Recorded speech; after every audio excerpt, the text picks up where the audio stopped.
Bismillahirrahmanirrahim. Assalamualaikum warahmatullahi wabarakatuh. Innal hamdalillah nahmaduhu wa nasta'inuhu wa nastaghfiruh wa na'udzu billahi min shururi anfusina wa sayyiati a'malina. May yahdihillahu fala mudilla lahu wa may yudlil fala hadiya lahu. Asyhadu an la ilaha illallah wahdahu la syarika lahu wa asyhadu anna Muhammadan abduhu wa rasuluhu la nabiyya ba'dah. Ya ayyuhalladzina amanu taqullaha haqqa tuqatih wa la tamutunna illa wa antum muslimun.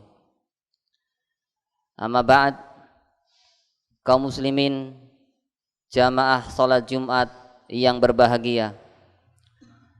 Pertama-tama marilah kita tidak lupa memanjatkan puji syukur kita kehadirat Allah Subhanahu wa taala yang telah banyak memberikan kenikmatannya kepada kita semuanya. Tidak lupa kita memohon kepada Allah kiranya senantiasa memberikan salawat dan salam kepada junjungan kita Nabi besar Muhammad sallallahu alaihi wasallam, kepada keluarga beliau, kepada sahabat beliau, dan kepada seluruh kaum muslimin yang mengikuti tuntunan beliau sampai hari kiamat kelak. Kaum muslimin rahimani wa rahimakumullah, pada kesempatan ini pula kita diingatkan dengan ayat yang tadi sama-sama kita simak, bagaimana kita diperintahkan untuk menjadi orang-orang yang senantiasa menjaga ketakwaan kita kepada Allah Ta'ala, dan dipesankan agar jangan sekali-kali kita mati dalam keadaan kita kehilangan takwa, dalam keadaan kita tidak berislam. Kaum muslimin rahimani wa rahimakumullah, di dalam salah satu ayatnya Allah berfirman menyebutkan tentang salah satu tujuan kita dihidupkan di alam dunia. Allah berfirman, tabarakalladzi biyadihil mulk wa huwa ala kulli syai'in qadir. Maha suci Allah yang segala kerajaan, segala kekuasaan ada di tangannya, dan dia maha mampu atas segala sesuatu. Alladzi khalaqal mauta wal hayata, yang mana Allah telah menciptakan kematian dan menciptakan kehidupan.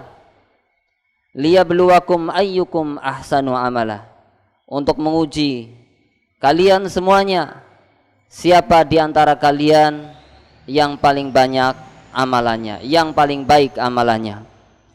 Kaum muslimin rahimani wa rahimakumullah, ayat ini mengingatkan akan kenikmatan hidup yang Allah berikan kepada kita, atas kematian yang telah Allah takdirkan kepada sebagian saudara-saudara kita, yang itu semua adalah kendali Allah Ta'ala. Dan ketika Allah memberikan kepada kita kesempatan hidup, maka itu bukan sebuah kebaikan tanpa tujuan. Bahkan Allah di ayat ini menyebutkan maksud kenapa kita masih diberi umur sampai hari ini. Allah katakan liyabluwakum ayyukum ahsanu amala, untuk Allah uji kalian siapa di antara kalian yang paling baik amalannya. Maka Rasulullah sallallahu alaihi wasallam pernah ditanya oleh salah seorang sahabat, ya Rasulullah, ayyun nasi khair? Wahai Rasulullah, siapakah manusia yang paling baik itu? Siapakah manusia yang terbaik wahai Rasul sallallahu alaihi wasallam? Maka Rasul menjawab, seiring dengan apa yang disebutkan dalam ayat tadi, Rasul katakan, man tala umruhu wa hasuna amaluhu. Orang yang paling baik di antara kalian adalah orang yang paling panjang umurnya, paling banyak diberi kesempatan hidup di atas dunia, namun seiring umurnya yang panjang, dia orang yang banyak beramal kebaikan.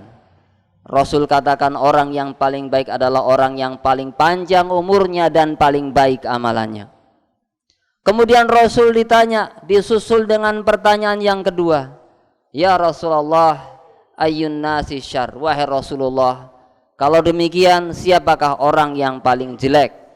Maka Rasul mengatakan orang yang paling buruk adalah man tala umruhu wa sa'a amaluhu. Orang yang diberi umur yang panjang namun jelek amalannya. Orang yang diberi kesempatan hidup yang banyak oleh Allah, lebih banyak daripada hamba-hamba yang lain, namun dia tidak mengisi hidupnya dengan kebaikan. Dia tidak memanfaatkan kesempatan yang Allah berikan untuk menambah bekal menghadapi kematian.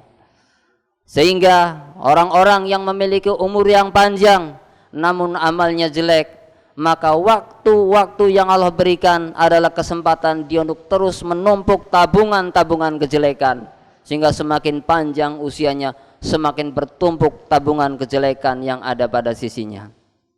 Maka jadilah dia orang yang paling jelek amalannya, orang yang menyandang sebagai status orang yang paling jelek. Kaum muslimin rahimani wa rahmakumullah, berbicara umur yang panjang, tidak usah kita melihat beliau-beliau yang sudah di atas 50, di atas 60, di atas 80, mendekati 100. Tapi mari kita melihat diri kita masing-masing, bahwasanya keberadaan kita hari ini, hadir di majelis ini, masih diberi hidup oleh Allah Ta'ala, adalah sebuah kenikmatan yang Allah berikan, adalah sebuah bentuk Allah memberikan kita umur yang panjang. Bagaimana kita lihat 2 hari yang lalu tetangga kita meninggal dunia, seminggu yang lalu saudara kita meninggal dunia, bahkan banyak dari saudara-saudara kita yang sudah bertahun-tahun tidak lagi bersama kita, dia sudah meninggalkan dunia yang kita tinggali ini. Maka berapapun usia kita sekarang, 50, 30, mungkin 20 tahun, mungkin 15 tahun, ketika kita saat ini masih diberi nafas oleh Allah Ta'ala, maka dia sedang diberi umur oleh Allah Ta'ala. Dan umur adalah modal. Ketika hidup adalah perjalanan mengumpulkan bekal untuk kita kembali kepada Allah Ta'ala, maka umur adalah modal utama, ra'sul mal, modal utama untuk kita bisa mengumpulkan bekal sebanyak-banyaknya. Kaum muslimin rahimani wa rahmakumullah, sehingga orang yang diberi umur yang panjang, ketika dia orang yang belum baik, maka diharapkan dengan kesempatan umur yang dia berikan, dia akan bertaubat kembali kepada jalan Allah, kepada jalan yang benar. Kalau dia adalah orang yang sudah baik, maka kesempatan yang Allah berikan, hidup yang Allah berikan kepada dia, hendaknya dia betul-betul manfaatkan untuk menambah bekal yang sudah dia miliki. Kaum muslimin rahimani wa rahmakumullah, betapa besarnya nikmat usia akan nampak sebagaimana disebutkan dalam hadis Nabi SAW yang mungkin sering dibacakan pada kesempatan-kesempatan saat ini. Dikisahkan dalam sebuah hadis yang panjang di dalam Musnad Imam Ahmad, disebutkan oleh sahabat Talhah bahwasanya ada 2 orang bertamu datang kepada Rasul SAW, dan 2 orang tadi masuk Islam secara bersamaan. Disebutkan oleh Talha bahwasanya salah satu dari 2 orang tadi, kita sebut biar mudah saja, sang kakak dari 2 orang laki-laki tadi adalah orang yang lebih bersemangat dalam beribadah, mengalahkan adiknya. Maka sang kakak yang rajin beribadah ini suatu hari mengikuti perang bersama Rasul SAW, dan Allah berikan takdir kepada dia mati syahid, tidak pulang menemui adiknya, tapi pulang ke rahmat Allah Ta'ala. Kemudian sang adik masih Allah beri kesempatan hidup selama 1 tahun setelah itu. Kemudian 1 tahun setelah kematian kakaknya mati di medan perang, sang adik pun meninggal dunia di tempat tidurnya. Bukan mati karena perang, tapi mati sebagaimana orang-orang yang lain. Maka kemudian Talhah menceritakan bahwasanya suatu malam dia bermimpi bahwasanya dia sedang berada di depan pintu surga. Ternyata dia sedang bersama dengan 2 tamunya yang sekarang dua-duanya sudah meninggal dunia.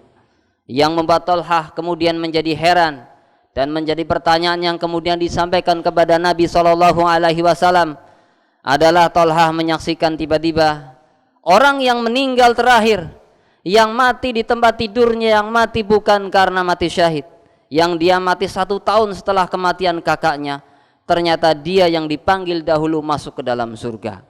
Artinya derajatnya lebih tinggi di surga daripada kakaknya. Baru kemudian setelah adiknya dimasukkan ke dalam surga, barulah keluar orang yang menjemput kakaknya, dan sang kakak pun akhirnya masuk pada urutan yang kedua, padahal dia mati syahid, tidak seperti adiknya.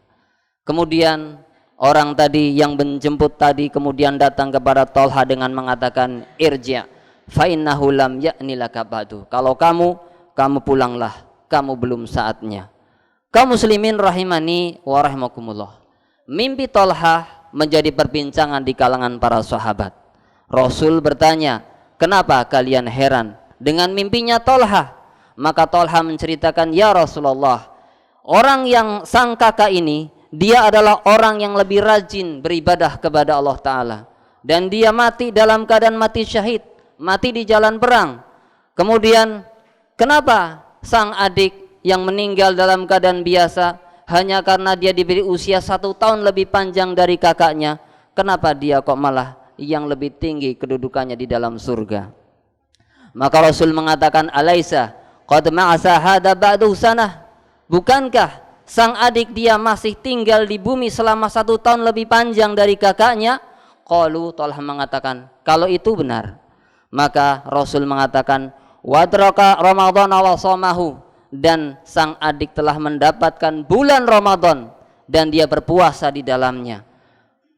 Tolha mengatakan, iya wahai Rasul sallallahu alaihi wasallam. Rasul mengatakan lagi, wa shalla kada wa kada sajdatan fis sana, dan dalam rentang 1 tahun dia hidup di dunia, sudah berapa sujud ruku yang dia lakukan?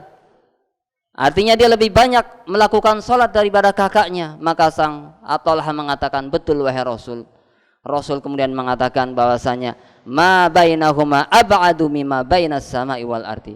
Derajat keduanya antara sang kakak dan sang adik jauh seperti langit dan bumi. Kaum muslimin rahimani wa rahimakumullah, ini contoh nyata bagaimana Allah Ta'ala memberikan kenikmatan usia kepada sang adik, sehingga dia bisa mencapai derajat mengungguli kakaknya, yang secara zahir ketika kakaknya masih hidup dia kalah amalannya dengan kakaknya. Aqulu qouli hadza wa astaghfirullah li wa lakum wa lisairil muslimina min kulli dzamb wastaghfiruhu innahu huwal ghafurur rahim.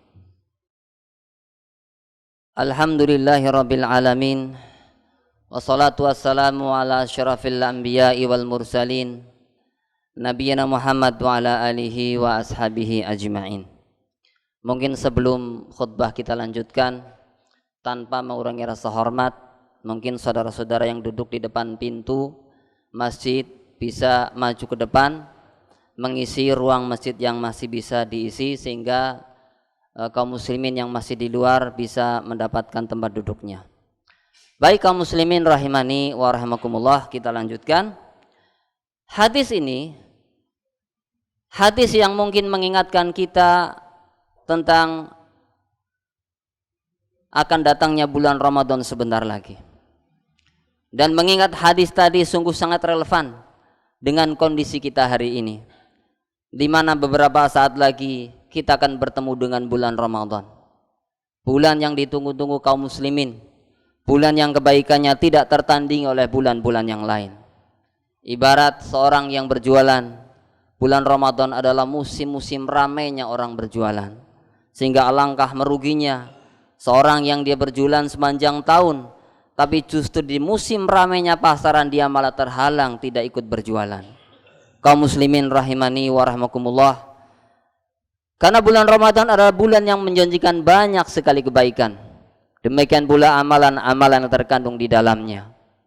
Kaum muslimin rahimani wa rahimakumullah, pada kesempatan ini sedikit kita akan bacakan beberapa keterangan yang menunjukkan kemuliaan bulan Ramadan dan keistimewaan serta faidah-faidah yang bisa kita petik dengan kesempatan hidup yang Allah berikan kepada kita sampai bulan Ramadan depan. Amin. Yang pertama, bahwasanya Allah berfirman, ya ayyuhalladzina amanu kutiba alaikumusiyam kama kutiba alal ladzina min qablikum la'allakum tattaqun. Wahai orang-orang yang beriman, telah diwajibkan kepada kalian berpuasa sebagaimana puasa ini sudah diwajibkan kepada orang-orang sebelum kalian, agar kalian menjadi hamba-hamba yang bertakwa. Maka kaum muslimin rahimani wa rahimakumullah, dari ayat ini Satu keutamaan dari bulan puasa yang akan kita jalani adalah akan mengantarkan kita kepada ketakwaan kepada Allah Ta'ala. Dan kalau kita bicara tentang takwa, jangan tanya tentang keutamaan takwa. Kemudian diantara keistimewaan bulan Ramadan yang di dalamnya ada amalan puasa, Rasul pernah didatangi seorang sahabat bernama Abu Umamah. Sang sahabat tadi bertanya, "Ya Rasulullah, murni bi'amal." Wahai Rasulullah, perintahkan satu amalan buat saya. Maka Rasul mengatakan, "Alaika bis-shaum." Puasalah engkau. Kata Rasul, "Fa innahu la adla lahu." Karena puasa adalah amalan yang tidak ada tandingannya. Kemudian sahabat Abu Umamah meminta lagi kepada Rasul, "Wahai Rasulullah, perintahkan satu amalan buat saya." Rasul kembali mengulang jawabannya, "Berpuasalah engkau, karena puasa adalah amalan yang tidak ada tandingannya." Maka kesempatan kita hadir di bulan Ramadan adalah kesempatan kita dihadapkan sebuah kesempatan untuk beramal dengan amalan yang tidak ada tandingannya. Ini tentu sebuah keuntungan yang sangat besar. Kemudian di antara keutamaan puasa yang lain adalah puasa akan datang kepada hari kiamat, pada hari kiamat nanti kepada orang yang melakukan puasa, siap menolong orang tadi. Kita tahu bagaimana kengerian hari kiamat. Kita tahu bagaimana seorang akan sangat butuh pertolongan. Kita tahu bagaimana orang saking takutnya dia akan meninggalkan saudaranya. Dia akan meninggalkan ayah dan ibunya. Dia akan meninggalkan orang yang paling dia cintai di dunia. Buah hati dan belahan jiwanya dia tinggalkan. Dia akan meninggalkan istrinya, belahan jiwanya. Dia akan meninggalkan anaknya, buah hatinya. Menunjukkan betapa hari kiamat adalah hari yang seorang tidak mampu untuk menanggung kengerian-kengerian yang ada. Maka sangat butuh seorang pertolongan pada hari tersebut. Rasulullah SAW menyebutkan as-siyamu wal qur'anu yashfa'ani lil 'abdi. Amalan puasa dan membaca Al-Qur'an akan menjadi dua penolong hamba pada hari kiamat. Yaqulu siyam, puasa, amalan kita berupa puasa nanti di hari kiamat akan dibentukkan sebagai sebuah makhluk yang punya fisik dan bisa berbicara. Dia akan berkata kepada Allah Ta'ala, "Ay Rabb, inni mana'tuhu ta'ama wa syahawati bin nahar, fasyafi'ni fihi." Wahai Allah, saya sudah menghalangi dia dari makan dan syahwatnya di siang hari, maka sekarang izinkan saya menolong dia. Kemudian Al-Quran pun berkata kepada Allah tidak mau kalah. Dia mengatakan kepada Allah, "Ay Rabb, mana'tuhu nauma bil lail." Wahai Allah, aku sudah menghalangi dia tidak tidur di malam hari. Karena ketika orang-orang pada tidur, dia duduk menyendiri, membuka mushaf kemudian membacanya. Dia berdiri melakukan sholat tahajud, dia membaca Al-Quran di dalamnya. Maka Al-Quran mengatakan fasyafi'ni fihi, maka izinkan hari ini saya akan menolong dia.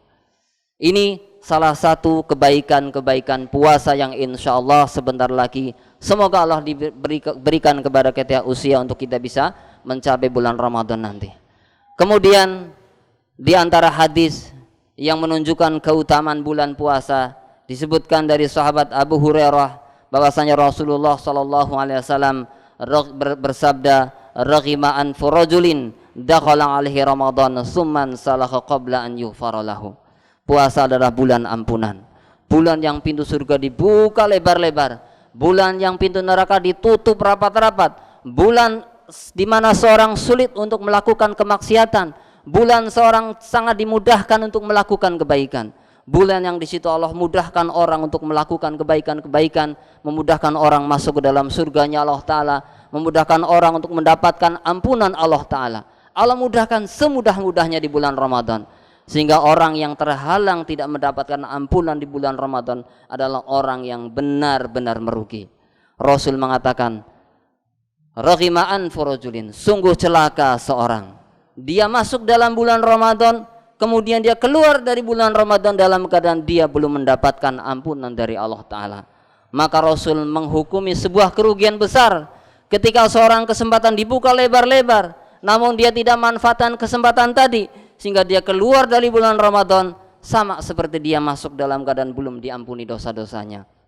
Kita berlindung kepada Allah dari keburukan-keburukan yang diberitakan oleh Rasul sallallahu alaihi wasallam, dan kita memohon kepada Allah agar dimudahkan untuk melakukan kebaikan-kebaikan, dan kita mohon kepada Allah agar Allah menyampaikan kita di bulan Ramadan dan Allah memberikan taufik kepada kita untuk mengisi bulan Ramadan dengan amalan-amalan yang mampu kita lakukan.